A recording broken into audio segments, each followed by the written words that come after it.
On Thursday last week, the opposition and the stakeholders made presentation on what they think are the root causes of conflicts in South Sudan.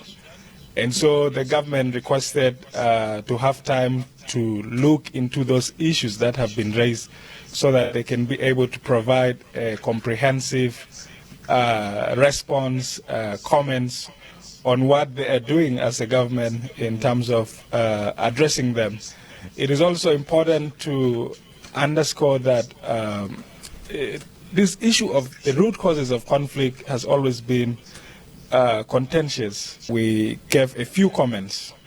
The atmosphere was very warm and very friendly, and that session, in fact, is worthy to mention that it was co-chaired by General Kwal Manyang alongside General Pagan Amum, the two principals for the government and the opposition. So I think that is a positive sign, and our people should receive this well. It is actually encouraging that we as South Sudanese should be able to, without even the need for mediation, address some of the issues that continue to face us. So we have received the document of the government. As a group, the stakeholders, we went through it in the afternoon, and we'll also continue to look at it this morning before we convene again for a joint session at 2:30 p.m. Later today. Yes. Now, before you convene again at 2:30, something that we have to make it clear to the public there. Does that mean from since Saturday, or since the two leaders or the head of the delegations are now co-chairing the discussions, does that mean the discussion will continue? They will continue to chair the discussion up to the end, or only on this agenda of the root causes of conflict in South Sudan? I think the co-chairing will only be limited to addressing the root causes facing South Sudan. For the other agenda items like defining the relationship between the Tumaini and the RRCs, and discussing the implementation mechanism structures and the repetitions that have been raised by the government, and also the issue of the name and responsibility sharing, should be able to revert back to the Kenyan-led mediation. But I mean, if we continue to make good progress, why not allow for us as South Sudanese to even conclude the process? I think that would really be nice. And there are concerns there back home, and especially even on social media, talking about root causes of the conflict. For how long are we going to continue talking about root causes? I mean, everyone knows the root cause of conflict in South Sudan. Why making it a big deal? Can you make any justification in that regard? Absolutely. I mean, Akile, this is a political process, and sometimes there are many perceptions and also understanding of issues. So this being a formal process, I think it's important to also give dignity to those issues, so that in whatever outcome that is reached here, we are able to go beyond this contest that has continued even after the signing of the RRCs. Because if you can imagine, since 2018, there are people, there are groups that continue to feel that the root causes in the conflict in South Sudan have not been reflected into our governance framework, then obviously it's worth giving it attention.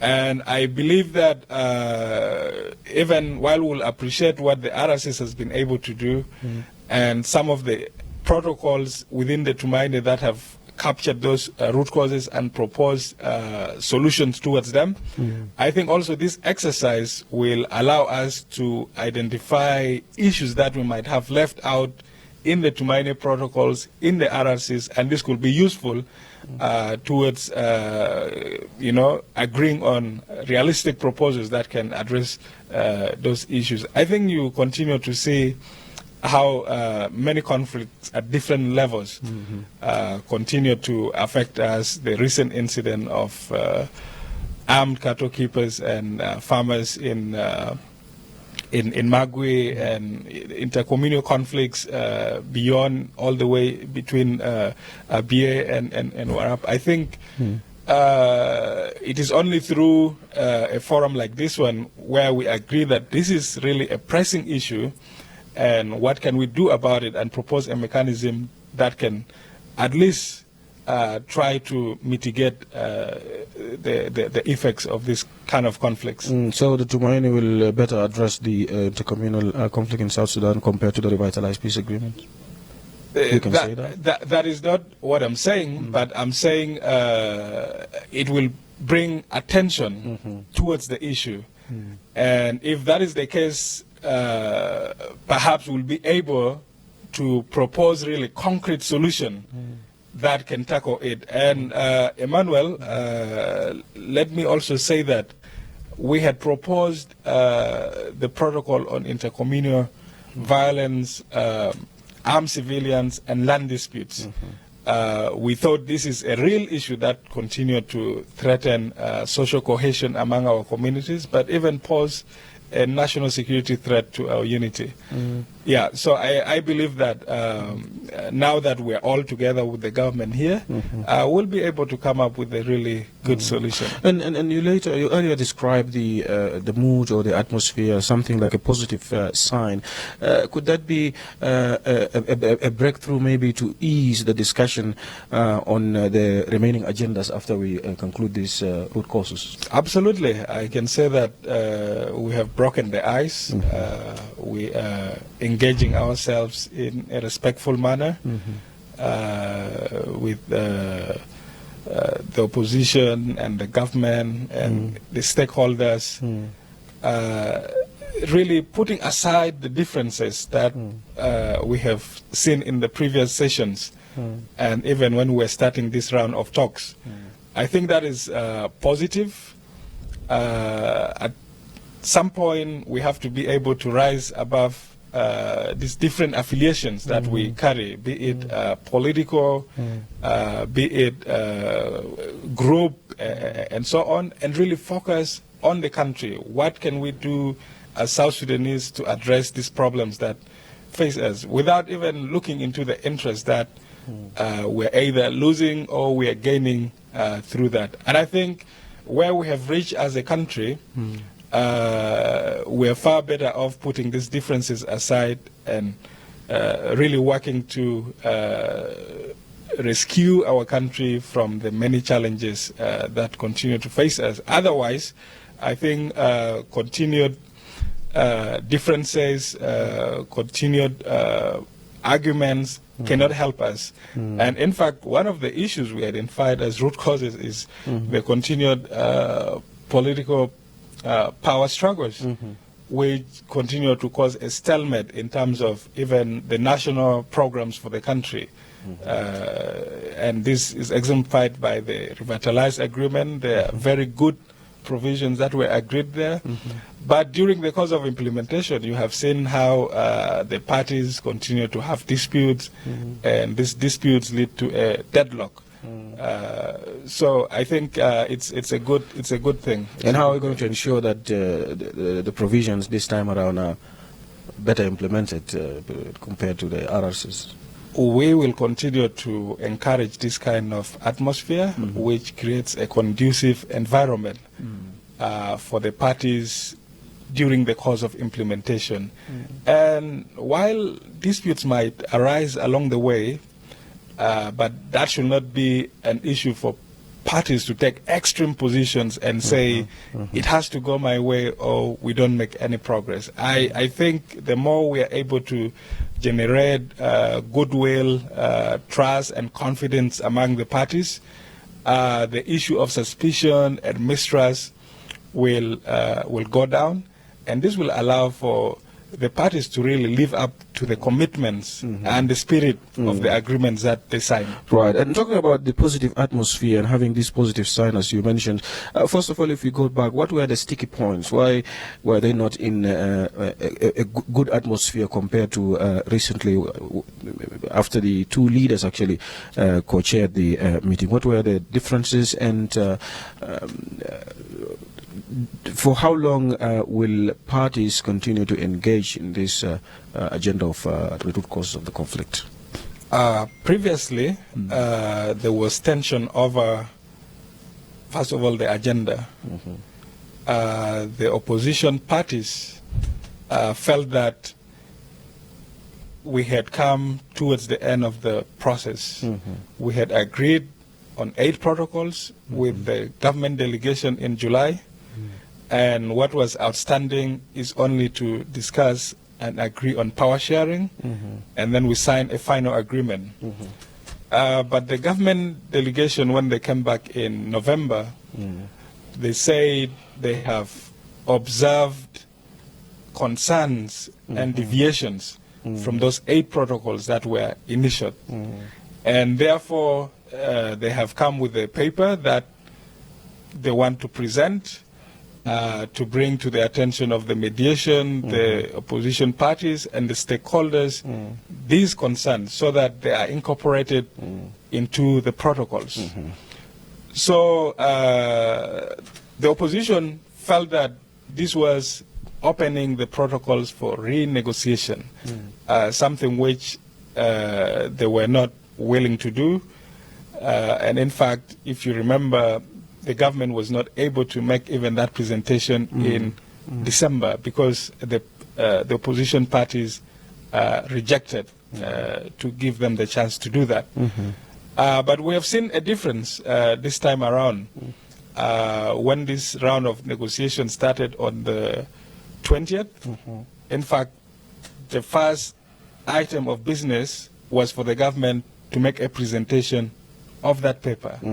I think that has unlocked this goodwill that we now see, and we have to commend the opposition for being practical and allowing for that, and that is the spirit that we see. Of course, that in itself does not solve all the other contentious issues. For instance, defining the relationship between Tumaini and RRCs. Is the Tumaini going to be a replacement agreement of the RRCs?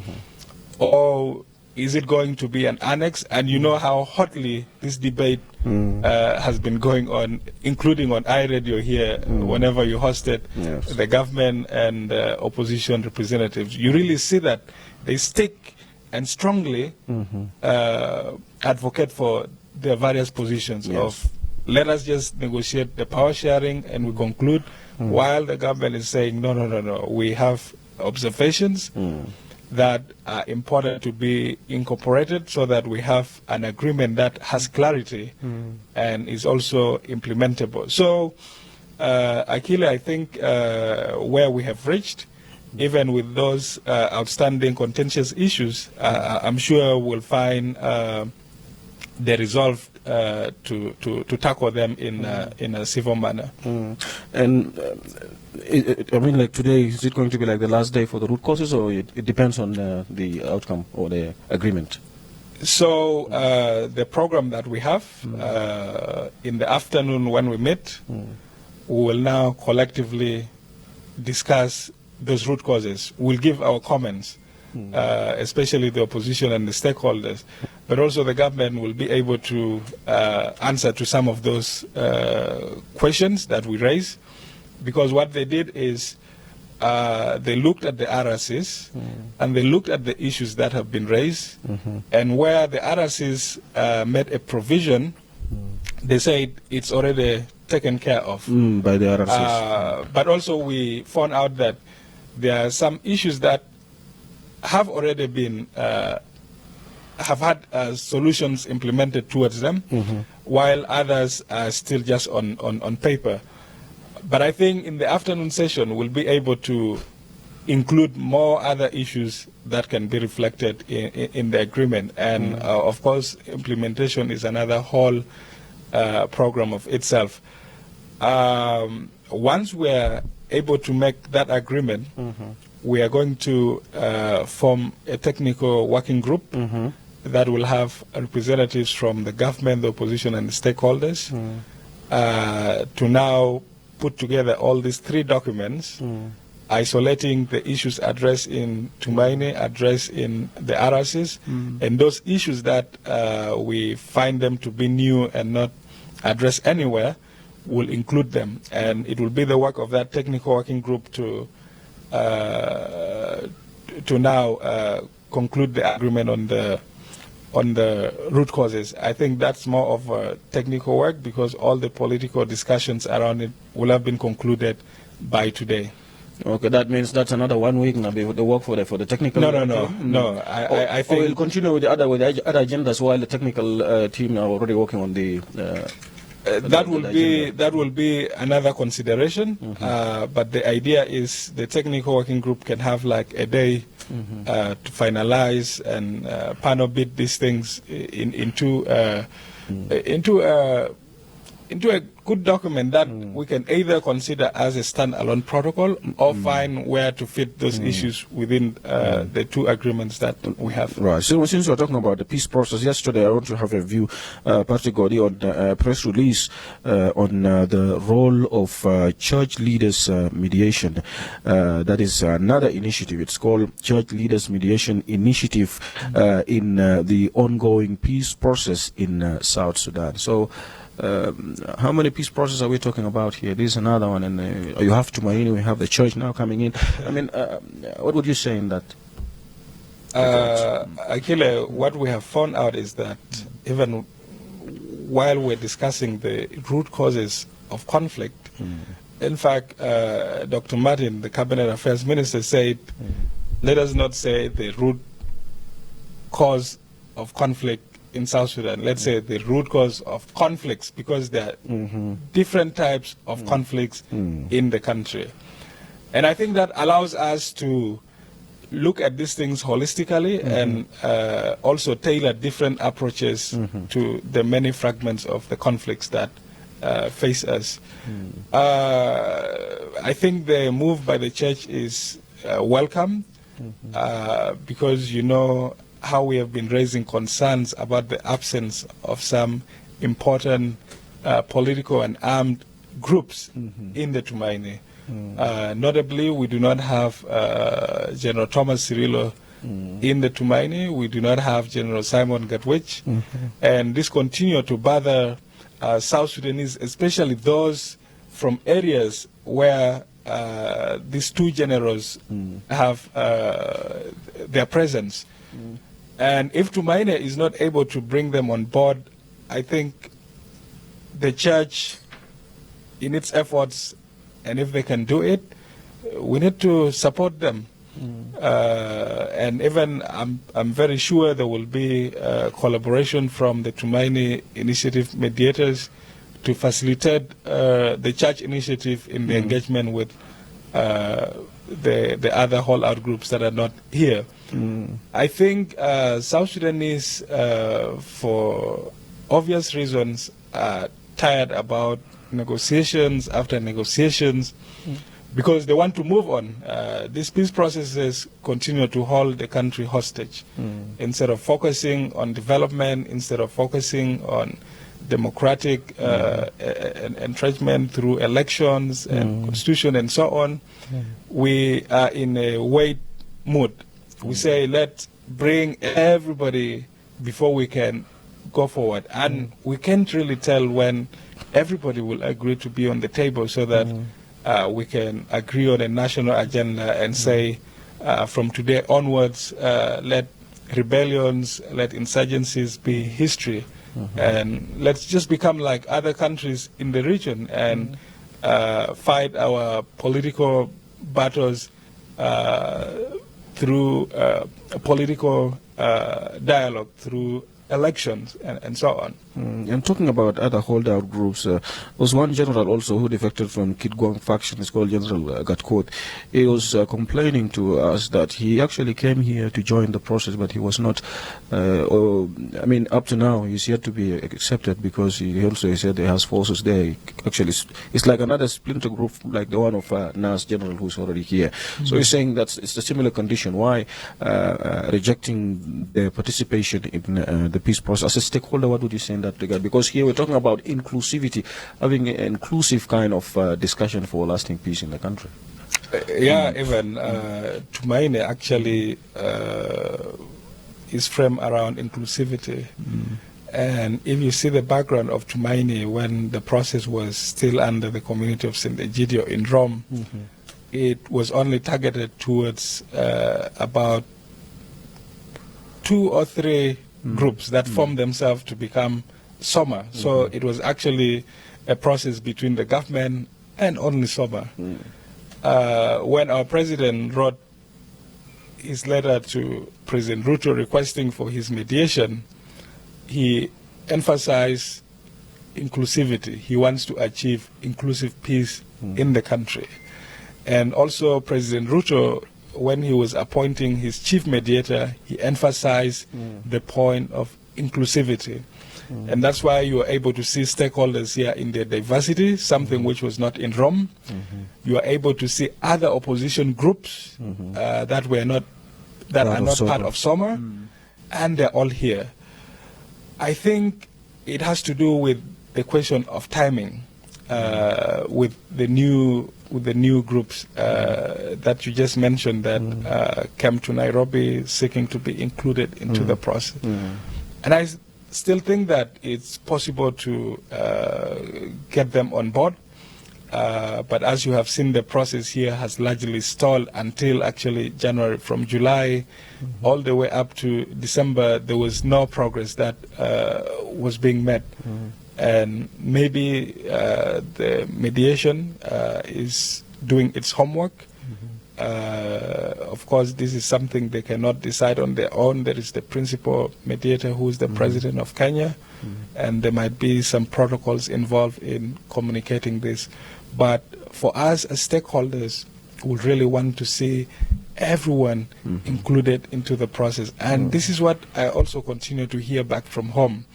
Our political leaders have been urging all the other armed and political opposition groups who have taken arms against the government to consider joining the Tumaini initiative. I've seen this come out clearly from the governor of Central Equatoria, urging all those other groups who have issues with the government to join the peace process, and Tumaini happens to be one of those. Since the beginning of these negotiations, attempts have been made to reach out to General Thomas Cirillo so that he is part and parcel of the negotiations in Nairobi. It's also worth to mention that General Thomas and his group have raised serious observations about the process. One of the issues is that there is insecurity, there is fear of their safety in Nairobi, given the incidents that had previously happened where South Sudanese activists or politicians were extradited from here. The other issue is the government had not consulted with Soma when the talks were being transferred from Rome to Nairobi. So they felt that was a breach of trust. Otherwise, if you are engaged with someone in discussions and you are going to make such a major move, the least you could do is to consult so that you are all on the same page. But many of these issues are being addressed. The chief mediator, General Lazarus Sumbeo, has traveled to Rome to meet with General Thomas. That happened in October 2024. Also, they continue to maintain contact and explore ways of how General Thomas and others can be part of the process. And I really understand why this question keeps on coming. I think from the beginning up to where we have reached, this has been one of the most important questions raised by South Sudanese. And I think this reflects the knowledge about the conflict landscape in South Sudan. People really know where the problem is, who are those responsible, and anything that does not address that, it raises skepticism, and I understand why. But we will continue to urge for the inclusion of General Thomas, and you had also alerted me that the church mediation is in fact putting together a process that can engage with General Thomas. So I hope that one will also contribute towards the wider peace process. There was a question on disarmament. I did not note the name of the Sebit Bab from Sebit.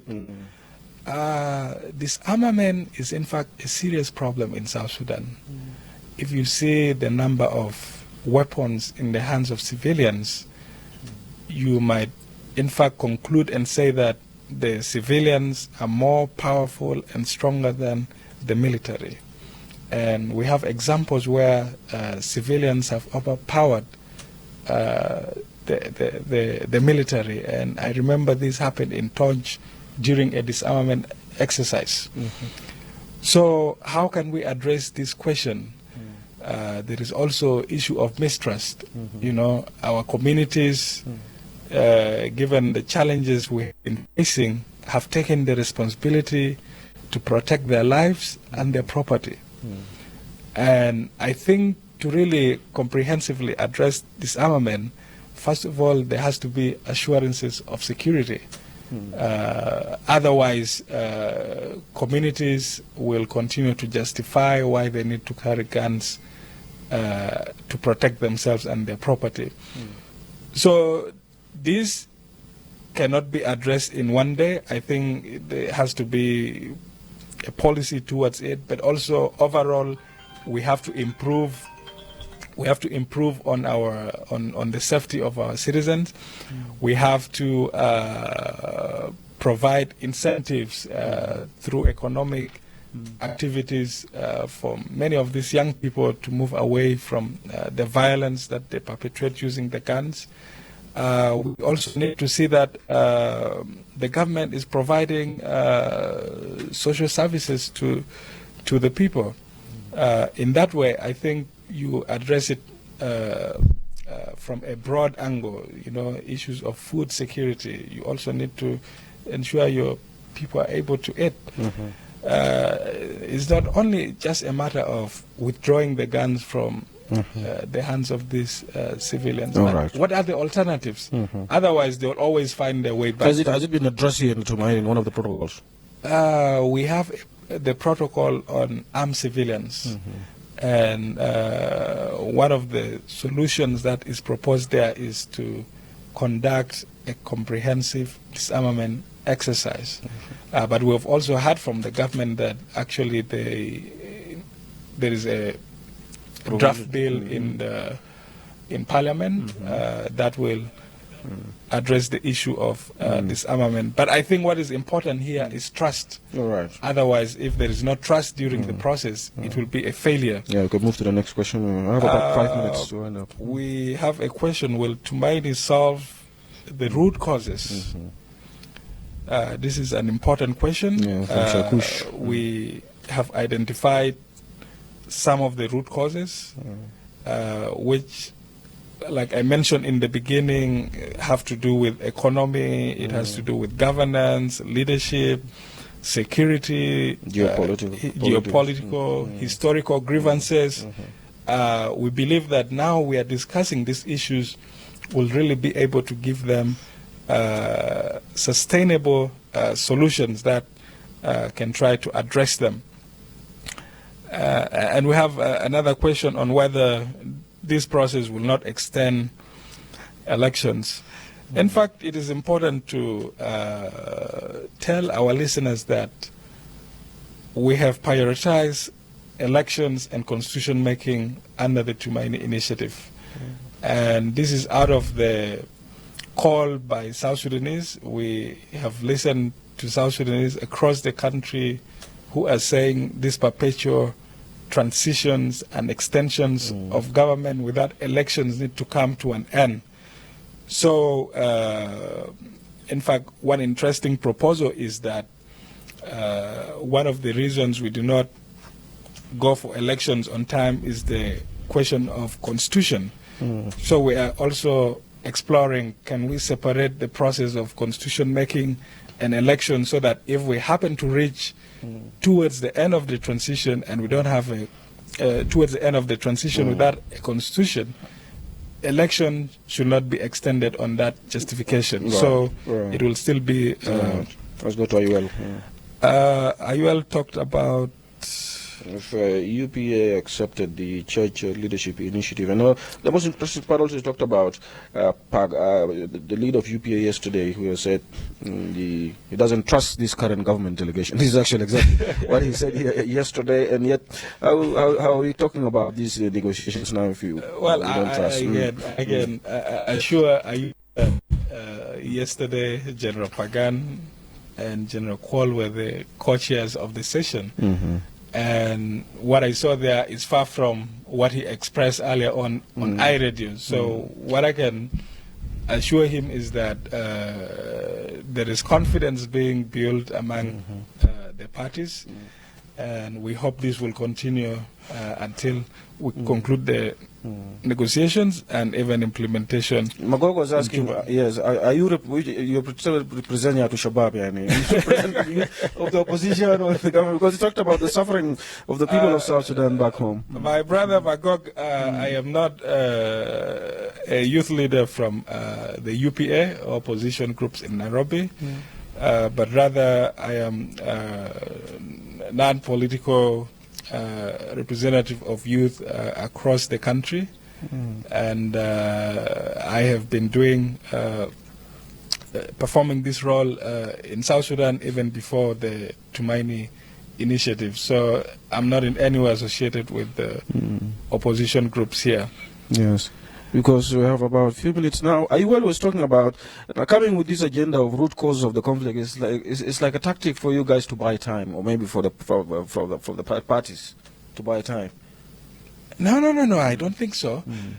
In fact, the issue of the root causes was raised by the government, and the government said, from time to time we keep on saying, opposition groups and others continue to say, the root causes of conflict in South Sudan have not been addressed. And in fact, it was Honorable Potgang who said, let us get a list of the root of what you think are the root causes of conflict in South Sudan, so that we can address them if they are not addressing the RSCs.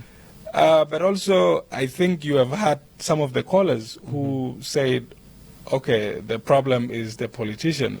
That becomes a political or a leadership issue as a root cause of conflict. So how can we address it if we are strongly feeling that our leaders are in fact the problem, the root cause of all the problems we see in the country? Any last remarks? 30 seconds. Well, I want to appreciate you and iRadio for your continued engagement with our people. I also continue to call our citizens throughout the country to closely follow the process, to make their contribution through phone calls, through messages. That is how, as citizens, we influence the process, and you're able to, without contradiction, put forward your ideas. And you know how the radio is listened to by everybody, even the politicians who one of the listeners is asking to come and be part of these discussions. They're also listening. So I continue to call them to pay attention and follow iRadio.